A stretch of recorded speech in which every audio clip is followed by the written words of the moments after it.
if you're going to be looking at technology, rather than saying, oh, this is super cool, I can put all these gadgets and gizmos on my machines and I can get all these graphs out. If it doesn't have much impact on your business, then what's the point?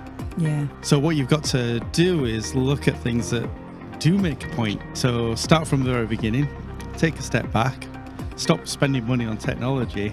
And I don't mean that's not good for IBM, but invest in the things that are going to make a difference. Smart decisions. Be smart. Use things like Garage or design thinking to identify what's going to have an impact, rather than these big bang approaches where you kind of think, I'm going to spend a lot of money and invest a lot of time in these things. You don't have to. You can start small. You can measure that impact. Build a business case.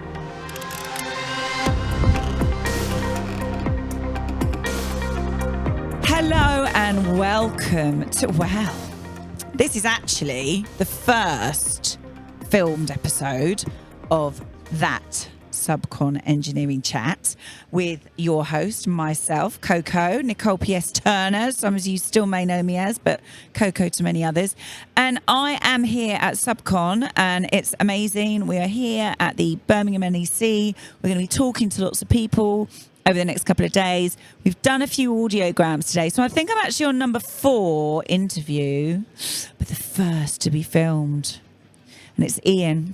Hello. Hello, Ian. Ian from IBM. What do you do at IBM, Ian? I'm a account technology leader, which is that exciting or not? Probably not. It is exciting. My role You're a leader. I'm a leader, and my role is to advise big organisations on their technical strategies. I love the way forward. you just say it. So, like, I just give people a bit of advice on their technology strategies. It's the English attitude, isn't it? You got to underplay everything. Is that what it is? I think so. Is that where I'm going wrong? You got to be very modest. I'm very subtle. Actually. like my shirt. It's obviously why they had one as the first guest. You're aesthetically pleasing on the eye. Well, the Subcon audience. You're not the first to say that. You've just been having a talk, haven't you? You've been doing one of many amazing talks that's going on at Subcon today. Yep, I've been talking about making the most out of your technology. Come on then, tell me. Treat me as if I'm one of the audience. I won't make you do it word for word, Ian, but imagine that the people that are listening to this have not seen you do that talk. They were not able to be here, which is just unreasonable behaviour for starters. Everyone should be coming to Subcon. But if they haven't, what have they missed out on? What golden nuggets did you tell people today? I suppose my biggest message is, well, what's the point?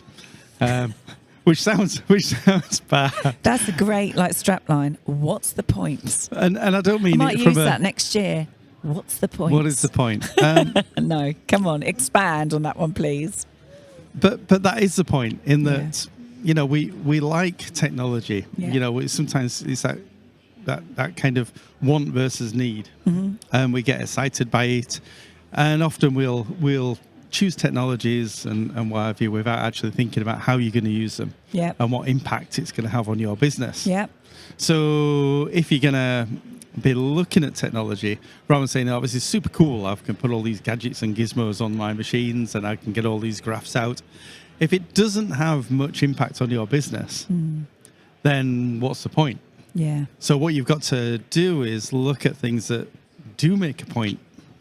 So start from the very beginning, take a step back, stop spending money on technology. And I don't mean that's not good for IBM, but invest in the things that are going to make a difference. Smart decisions. Be smart. Use things like Garage or design thinking to identify what's going to have an impact. Understand how you're going to measure that impact as far as what success looks like. And amazingly, people forget about that. And then try it, test it out. Just do small, scale out, scale up, rather than these big bang approaches where you kind of think, I'm going to spend a lot of money and invest a lot of time in these things. You don't have to. You can start small. You can measure that impact. Build a business case. How many times do I get involved in these things where people get so excited about the tech They don't actually build in a business case. So they'll say, well, it's going to improve productivity. It's going to make us more efficient. And I'll say, well, yeah, but what does that mean? Yes, exactly. You know, is that by 10%? Is it 1%? Yeah. And at what point would that kind of justify further investment? Otherwise, yeah, what's the point? Yeah, that's it. I mean, it is true, isn't it? Because it's very easy to get sucked into that whole kind of, wow, this is shiny, this is amazing, this is going to transform everything. Yep. And actually, you know, there's a lot to be said for taking smaller steps, but sensible steps. Yeah, it's an iterative approach. Yeah. You know, just keep trying things. If it doesn't work, throw it away, start again. Is that, oh, that's quite ruthless. But that's the modern way, isn't it? Does that apply to your shed at home or your garage? I can't find anything in there. I But know. yeah, Little bird told me. but yeah, I suppose it does. Sorry to get you with that one, Ian. You walked straight into that one there. Yeah. I suppose. He's shared with me, audience. He's shared with me that he does like tools. Yep. You like DIY tools. I do like DIY. Are there any DIY tools in your garage that are what's the point, Ian? It's full of them. It's like the mechanic that drives a badly serviced car, isn't it? We always find a way of justifying to ourselves why Don't we, you right? want something. Don't we? And reality is it just ends up being sitting on a shelf. And that's not good. That's not good for my pocket. And it's not good for my garage space So either. what you need is an Ian from IBM, an equivalent of for DIY. That's right. To come over and educate you about what's the point about your tools in your garage. I should look at these things and think, what impact would that have on my life? You should just turn into a coaching session. Yeah. So I should practice what I preach. And I'm sure you do practice what you preach, but it is true, isn't it? It's very easy for us to get, you know, all jokes aside, that's like, come on, that's DIY tools. That's okay. You're allowed to have hobbies. I'd call that a hobby. But when you're in business, there can be a lot of expenses incurred that are unnecessary and that people think is going to give them a fast track to something. And actually, it's not. There's an opportunity cost in that. If I spent, you know, £1,000 on a fancy power tool. Getting excited now, you know. That really would be an exciting power tool at £1,000. But that means that I can't spend that £1,000 on something else. Exactly. So, and we've all done it. You know, you get those moments of madness. I don't spend any money on clothes. I don't know what you're talking about. Don't believe that. but it's true. And the My same boyfriend's not watching this. The same goes for technology. Yeah. So take a kind of a garage approach, which means, you know, try and work out what's going to have the highest impact. Yeah. Think about who's going to use that, who's going to be affected. So, for example, if you're looking at a particular business problem, first of all, you need to think about what area of the business you want to focus on. Yeah.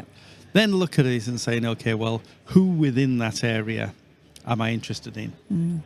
So that could be, you know, do some empathy mapping. Yes. Look at the personas that would be involved. Put yourself in their shoes. And then suddenly you find yourself, okay, right, I understand a bit more about where the frustrations are, where the pain points are. And then just do some real good ideation. And ideation's a bit of a strange thing in that, you know, it's kind of a silent process, which is weird. But what it does mean is that the bigger personalities don't overtake the conversation. So I always say you've got silent heroes. They've often got the best ideas. Definitely. But they're too shy, or they're kind of railroaded on a particular path, which might not actually be that path, the right path. And I suppose that's me with my power tools, where I'm kind of thinking, well, yeah, I want this. Don't need it. I want it. I know. But you are right about the when you say that about the silent people, because, I mean, even, for example, my son's at school, and I know that his teachers always say he's got so much more to say, he doesn't put his hand up enough. And if I speak to my son about it, he's 13, he'll say, well, Mum, it's because some of them are just louder than me in the room, and I just let them have I just let them have their say. Yeah. He gets full marks on everything he does. He's incredibly accomplished at school, but he's got something to say that's probably quite valid to that input. And some of those stronger personalities that feel like they should be heard because we want to be heard, because we want to be important, you know, that they might drown out some of those voices that actually have got something really critical. And that's the point. So, saying the point again. That's the point. I can feel like a podcast series forming here. What's the point? What's the point? Seriously. But you heard it here. If he does that, I've trademarked that. What's the point? But but when you're in a group Yeah. or you know, whatever the dynamics of it, Yeah. often, you know, the big personalities just take over. Yeah. And it, you know, I'm not saying that's bad, No. but it's not good for ideation. No. Now, okay, for actually making things happen, that could be different because then you need those. Sometimes You do need the stronger. To kind of push it forward. Yeah. But for the ideas, get everybody involved. You know, give everybody the same voice. Yeah. And be a bit more diplomatic about it as well. Yeah. You know, let's have a voting system Yeah. to decide what we think are the best or the So group it's thinks are giving the best people ideas. those ideas as well, that you're educating them on that as well when you're talking to them about all of these things. Yeah, it's kind of steering them in a direction, not our direction, Yeah. but it's understanding, you know, what it is, what those solutions could be. Doesn't look at how you're going to solve those problems, you know, what technology is going to be used. It's more looking at the big ideas. But then you'd look at the kind of impact Yeah. that would have on the business. And you'd also look at feasibility. Yeah. So feasibility might be cost, it might be, you know, we can't forget about culture in an organisation, because culturally it could be a bit of a challenge, a step too far. So Yeah. that would impact feasibility. But if it's high impact, high feasibility, that's a no-brainer. Yeah. High impact, low feasibility, it's probably more of a long shot. Doesn't mean that you should ignore it. Low impact, low feasibility, yeah, okay, just, you know, nice idea, but the way the brain works as well is that, you know, drawing pictures for ideas is a nice way because you use a different side of the brain. Yeah. So that's a good way to be creative in these things. And,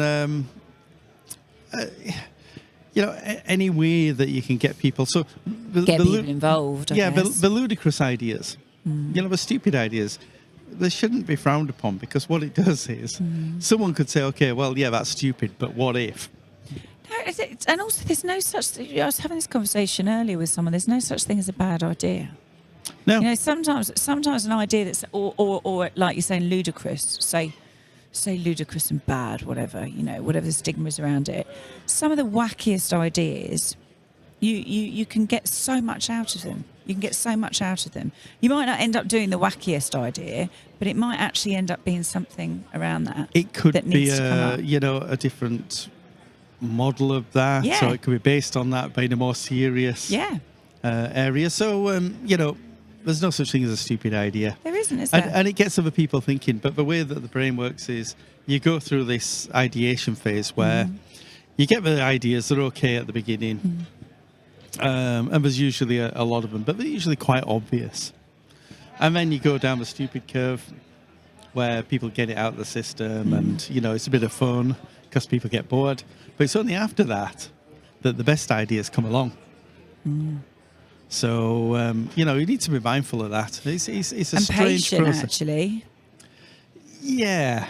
Which You say is that like, difficult. Yeah. Yeah, well, you know, I'm not known for my patience. You unfortunately. seem like a serene swan sat there, Ian. Serene on the surface. Oh, you like? Yeah, I'm a real fidgeter. Are you? Yeah. You're like, oh my God, I've been sat nearly 15 minutes with you, Coco. I need to go. I need to go. I could be doing this as well. What's the point? Yeah. What's the point, Ian? What is the point? What's the point of people coming to Subcon? I think it's a massive network. You've got all this great opportunity to talk to different, you know, the ecosystem, the suppliers, the other businesses. I've had a few conversations already today with some really nice people, some really interesting people who've got amazing ideas, using technology in different ways, building amazing things. Yeah. That's really what it's all about, So isn't there's it? a lot of point to it. And it's busy, yeah. It is busy. It's nice to see it busy. Yeah. Well, it's nice to hear your points. What's the point? It's gonna stay with me today now. That's gonna be my little nugget that I take away with me. Yeah. What was the point of this Well, conversation? no, I've loved it. It's been nice to see you again, Ian. It's been really good to talk to you. And thank you for coming back again to talk to us. That's Keep absolute coming pleasure. back. I I know you just like my sofas.